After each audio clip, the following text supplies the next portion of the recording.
NHK 大河ドラマどうする家康第28話本能寺の変シナリオ A。 あらすじと解説。2023年7月21日放送予定。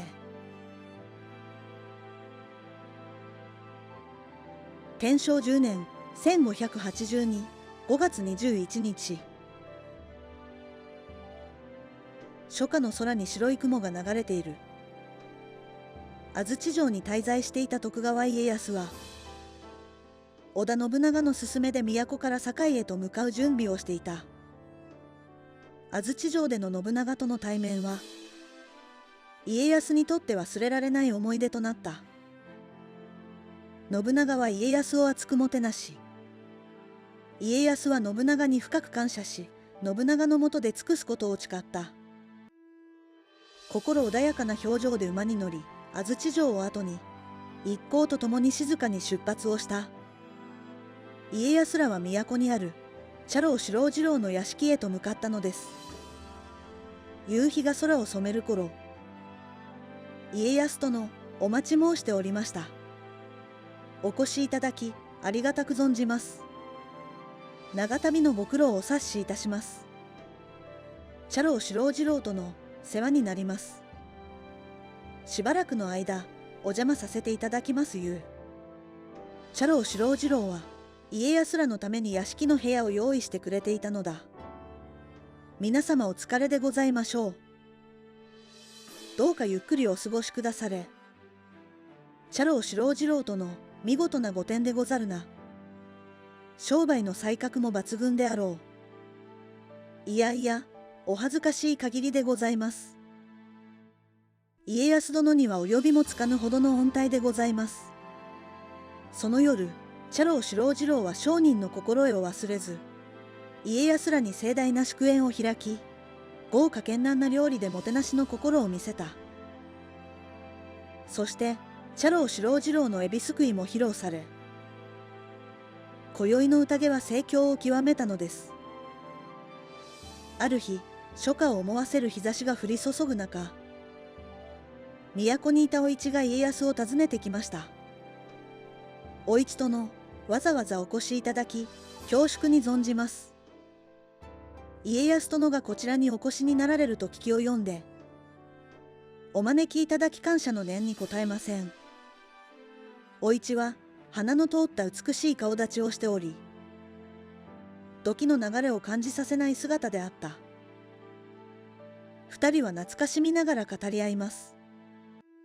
お市殿は信忠公の臣下にある岐阜城にご在陣なされていると聞きを読んでおりますが、その通りでございます。三人の娘の見識を高めるためにちょうど都に出てきたところです。お市は浅井長政が命を絶ってから再び嫁ぐことは望まず、お子を育てることに生きがいを見出ていたのです。そしてお市は優しく子供たちに声をかけます。娘たちでございます。初めてお目にかかりますな。家康でございます。お茶々14歳、お初13歳、おごう10歳になりました。皆、大きくなりましたのう。お茶々はお市に似て、端正な顔立ちで愛らしく見えた。お初は気丈で活発な娘であった。おごうはまだ幼く、顔見知りをして母のそばを離れなかった。お市が娘たちを下がらせると、お市は家康に対して静かに語りかけます。家康殿は正室をお取りになさらないのですか。お市は家康の心を揺さぶるのです。私は正室を持つ気はありませぬ。家康の言葉にお市は寂しそうな顔をします。やはりあのことが忘れないのですか。あのこととは何でございましょうか。家康はお市の突然の言葉に驚きます。私の兄を恨んでおいでではないですか。恨むなどとんでもございません。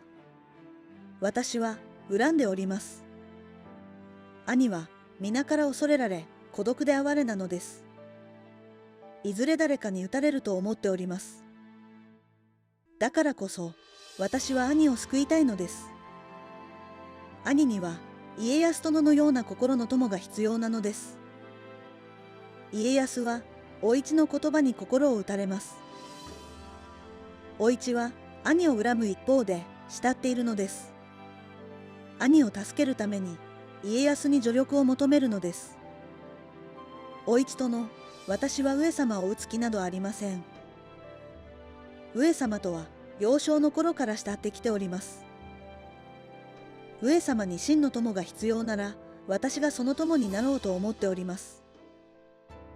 家康はそう言ってお市に目配せしました。お市は家康の言葉に涙を流しました。家康殿、私は感謝の言葉もありません。家康殿は兄上にとっても私にとってもかけがえのない方です。どうか兄上をお助けください。お市はそう言って家康に深々と頭を下げました。お市殿、私も上様を助けたいと思っております。上様は私にとっても大切な方、どうかお心配なさらずに。お市たちは家康の言葉に心を和らげ、岐阜城へと帰路に着いたのでした。5月29日、徳川家康一行は京の茶楼四郎次郎の屋敷を出て、堺の町にやってきました。ここ堺の港には南蛮船が何隻も停泊しており、異国の品々が積み下ろされています。その中には鉄砲や火薬もあり、それらは戦国時代に欠かせないものでした。そんな堺は、この国で最大の貿易町として繁栄していたのだ。ここでは、商人たちが自らの力で町を治めており、大名に支配されない地でもあった。そのため、堺の人々は自由闊達であり、文化や芸術にも優れていた。茶の湯やレンガ、能楽など盛んに行われていたのだった。初夏の日差しが明るく照らす中、家康たちは商人の町を歩いていた。町には見慣れない南蛮の品々がずらりと並んでいた。本田忠勝は目を輝かせて言います。これはすごい、見たこともない南蛮のものが山ほど並んでおるぞ。榊原康政は不思議そうに言います。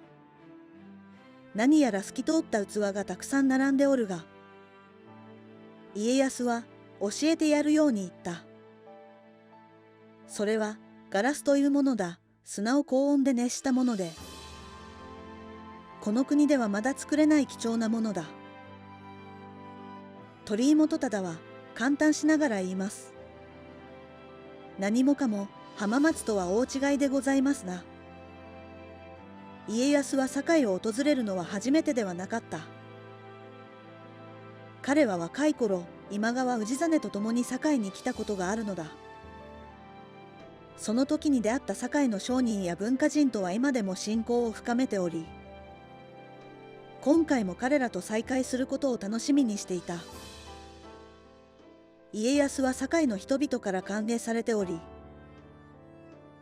知識や教養に感心し、彼らから多くのことを学びたいと思っていた。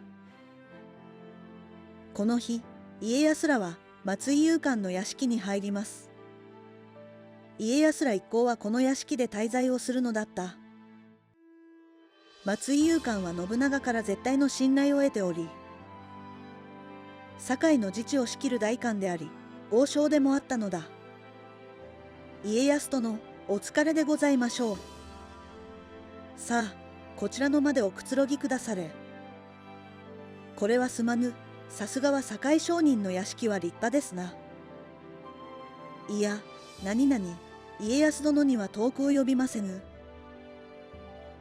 ところで家康殿、今日はこの後、今井宗久や津田宗久らと茶会を開きとうございます。皆集まりますので、ぜひご一緒に。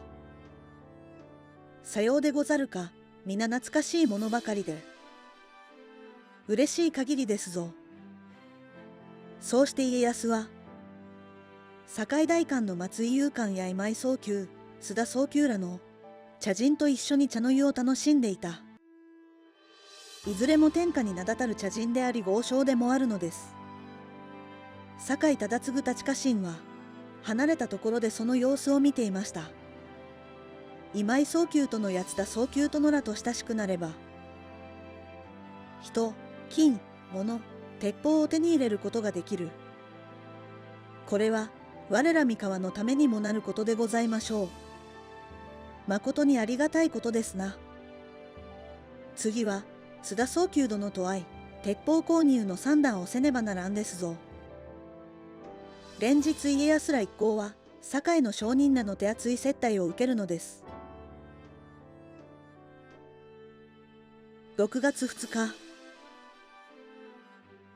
夏の雲が流れ、澄み渡る青空が広がる早朝、家康らは京に向け出発します。松井雄官が門のところで見送りをします。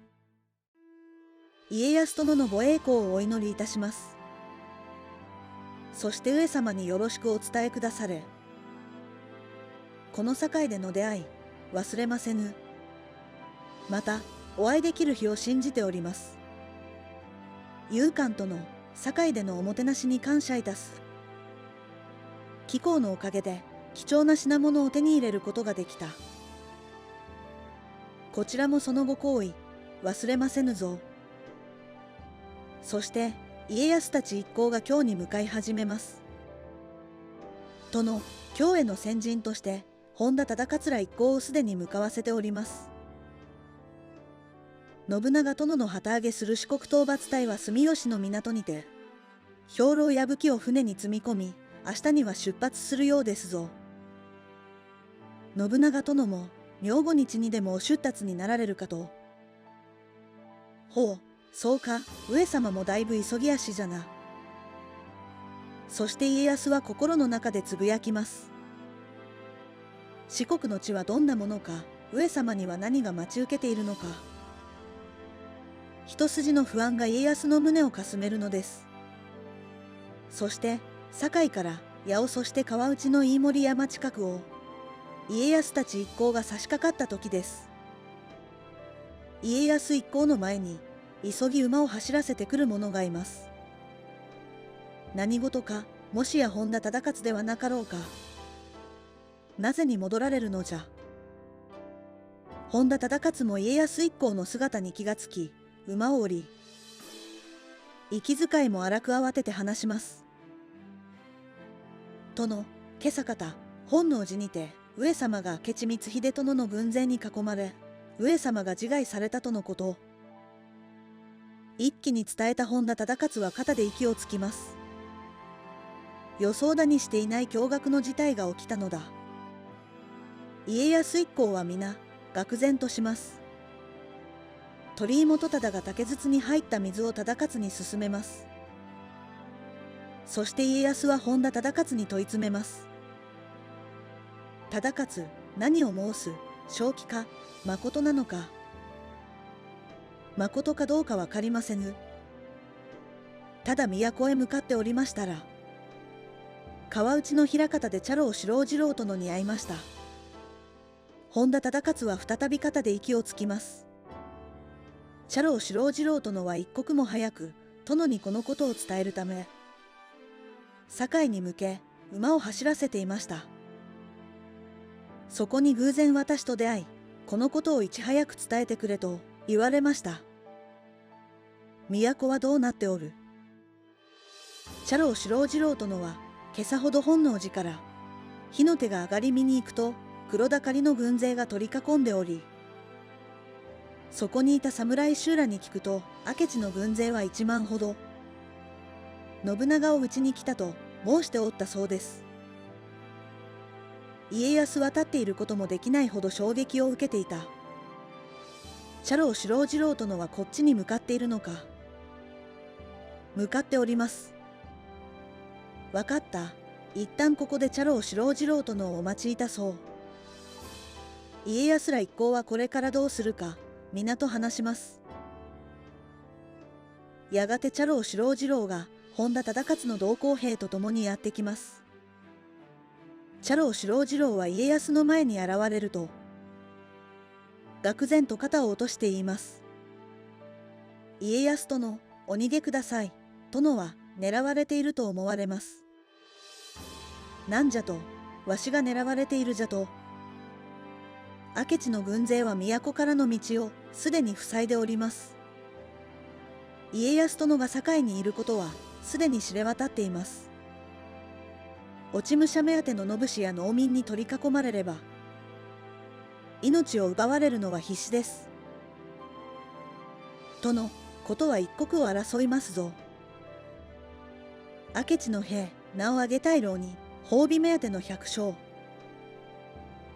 四方、敵だらけです。殿、いかがなさいます。茶老四郎次郎らと合流した家康一行は、飯盛山近くの古寺に潜み、皆と話し合います。家康は悲しみに沈んだ表情で考えていました。その時です。家康は皆を仰天させることを言い出します。わしは京都の知恩院で腹を切る。もはや明智はわしの首を狙いに軍勢を差し向けておるはず。もう無駄じゃ。上様が亡き者になればわしはもうおしまいじゃ。上様の後をわしを明智の軍勢に引き渡してくる。皆はその後好きに生きるがよい。世話になった。家康は10日ほど前に接待をしてくれた明智光秀に、信長が討たれた衝撃は計り知れないほど大きかったのです。立ち上がる気力も失った家康を見た家臣らは皆驚きます。家臣らは殿の言う通りにしてあげたかったが、内心殿に腹を切られてはかなわないと思っていたからです。殿、このまま知恩院へと大赴になり、腹を切られるとは、あまりにも惜しいお命を捨てることではありませんか。信長様の仇を討つためには、殿のお力が必要なのです。三河へとお戻りになり、弔い合戦に臨まれるべきです。殿のお心は察しますが、殿の死によって信長様はよみがえられません。殿のお生き様こそが信長様への最大の供養となるのです。わしは上様に恩義を受けた身、上様がお亡くなりになられたことは、わしの責任でもあるのじゃ。わしはこのまま知恩院で腹を切り、上様にお詫びするつもりじゃ。三河へと戻り、弔い合戦に臨むというのは、わしにはできぬこと。わしは上様のために生き、死ぬことを誓っているのです。殿、御仏の計らいはしかりでありますぞ。殿がお亡くなりになられると、三河の国はどうなりますか。殿のお子様や家臣たちは、殿の死を悲しみ、混乱するでしょう。信長様がお望みになったのは、殿が三河を治め、天下統一に貢献されることではありませぬか。殿が信長様の志を継ぎ、三河を守り、弔い合戦に勝利されることこそが、信長様への最大の忠義となるのですぞ。家康は酒井忠次や石川数正の言葉に心を打たれます。心の中で、わしがいなくなれば三河は混乱する。わしの生き様が上様への最大の供養となる。その時、茶屋四郎次郎が家康に言います。家康殿、この度の信長様のご自害ですが、私にも本当に確かなことかはわかりません。しかし、信長様は天下の覇者。そのご英明なるお姿を見てきた私は、信長様がただ死んでしまうとは思えないのです。もしかしたら、信長様は身の危険を察して、すでに他の地に逃れておられるのではないでしょうか。確かな情報と言えぬなら、それも一理あるとは思いますな。ならば明智軍に殿を引き渡しても仕方あるまい。そしてその様子を見ていた服部半蔵が話します。殿、ここからいが黄河の山中を抜けて、亀山、白子へとお逃れになるのがよろしいでしょう。その地は我ら、忍びの里、皆が殿をかくまってくれますぞ。およそ20里の道のりですが、我らが案内いたしましょう。半蔵の言葉に家康は我に返ります。半蔵、よく言ってくれた、見直したぞ。家臣らも皆、半蔵の言葉で大いに喜びます。そして家康は家臣ら皆に言います。これより伊賀の山を越えて三河へと向かう。軍勢を整えて上様の仇を討つために、一同三河まで走り抜くのじゃ。50人の兵を率いて家康は伊賀の山中を駆け抜ける。その心には信長との思い出がよみがえる。上様はまだ生きておられる。そして再びお会いできることを信じながら、そこへ落ち武者狩りの者どもが現れて家康に襲いかかります。家康は必死に戦いながら心の中で思います。自分は弱く臆病な白兎じゃ。ここまで生き残ってきたのは上様がいてくれたからこそ。皆の者、生き延びて三河まで帰るぞ。おお。家康たちは落ち武者の者どもを切り伏せて、再び伊賀の山中を駆けていきます。